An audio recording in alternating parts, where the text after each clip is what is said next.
Hello, I'm Mike Ruby, President of New Jobs for Massachusetts, and we're here today with Katie Tynan, an expert in the future of work. Katie, for many people, the future of work is a misty, rainy morning. It's really hard to peer into.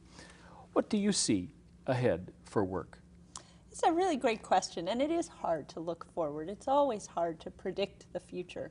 And really, the only way that we can do that is to look backwards a little and follow the trends and see how we got here to try and find a line for where we're going to end up.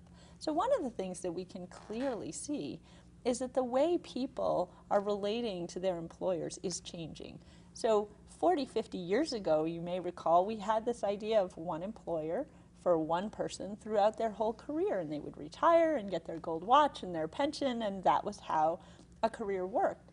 And that's completely changed, and we know that. We've seen that come about, that people are spending shorter and shorter periods of time with each employer, and they're starting to approach their careers. There's a variety of reasons for that. They're starting to approach their careers as ways to gather skills as they change from job to job, looking for new opportunities. And so that's been a real shift. And when we look into the future, we see that continuing, and we actually see an acceleration of that trend of people working at shorter and shorter periods and also working with more and more different companies in different ways. It sounds like more than just the individual is making this change. Yes, definitely. So companies have changed how they interact with the people that do the work for them as well. And part of that is related to technology. So technology has certainly shaped and changed how we work. And one of the things it's done is automated a lot of these repetitive processes that companies used to have to do. So now, rather than hiring a bulk of individuals to do that repetitive work, these companies are hiring people to project manage that work as the technology is doing the repetitive part. So that dynamic is very interesting and very different. And what it means is companies are looking for people with skills and capabilities to manage those projects in a much more creative way. So you've described how people are changing, and you've described how companies are changing. Is the change better for individuals in the end, do you believe?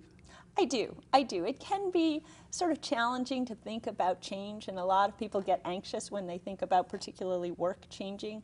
But what we see in this trend is really beneficial for people. What we see is a lot more flexibility. Companies are looking to have flexible relationships with people, which means that they're looking to create opportunities for individuals to do the things that they do best in a flexible way. And doesn't that sound great, to be able to focus on the things that you do best? That's really how we do our best work. So in my opinion, it's a great thing for individuals and for organizations. It sounds very interesting, and it sounds like a good look into the misty future of work. And thank you very much, but it does leave me wondering, how will each of us find the place where we fit in this new world of work?